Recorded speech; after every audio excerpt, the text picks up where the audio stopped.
कहानी कुछ यूँ शुरू होती है। एक लड़का रामू होता है जो कि पढ़ाई पूर्ण होने के बाद नौकरी करने लगता है तथा कुछ समय पश्चात ही उसके लिए शादी के रिश्ते आने लगते हैं। अब लड़के ने अपने घर की हालत भी ठीक कर ली थी, मरम्मत करा दी तथा चूना इत्यादि करा दिया था। कुछ समय गुजरने के बाद उसकी शादी हो जाती है। धीरे धीरे वक्त बीतता गया तथा उसके 2 बच्चे भी हो गए।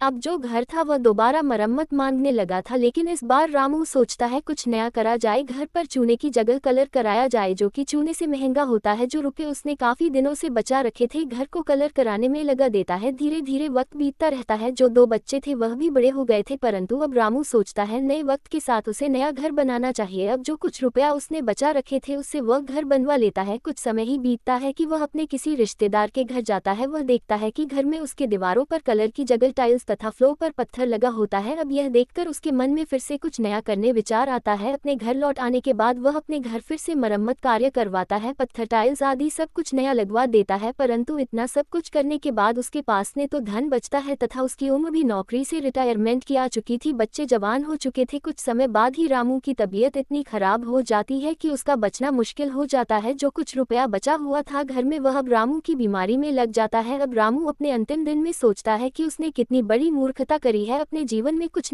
नया इसके चक्कर में उसने अपने पूरे जीवन की पूंजी बर्बाद कर दी। अपने बच्चों के लिए भी बहुत बड़ी आर्थिक तथा अन्य मुसीबत खड़ी कर दी। वह बस सोच रहा है चूने वाला घर कितना बढ़िया होता था, न खर्चा अधिक तथा हर दूसरे वर्ष नया चूना करा दिया होता था। परंतु कुछ नया के चक्कर में चूने को भूलकर कलर पर आ गया तथा उसके बाद टाइल्स पत्थर आदि। परंतु जीवन के अंतिम दिन में उसको बस अपना वही पुराना घर याद आता है, अच्छा लगता है और बस वह अफसोस करता है उसने अपने जीवन में कितनी बड़ी गलती करी है। इस कहानी से हमको सीख मिलती है कुछ नया इसके पीछे न भागते हुए जो हमारे पास है उसकी कद्र करनी चाहिए, क्योंकि कई बार हम जिसके पीछे भागते हैं वही हमारे बुरे का कारण बन जाता है।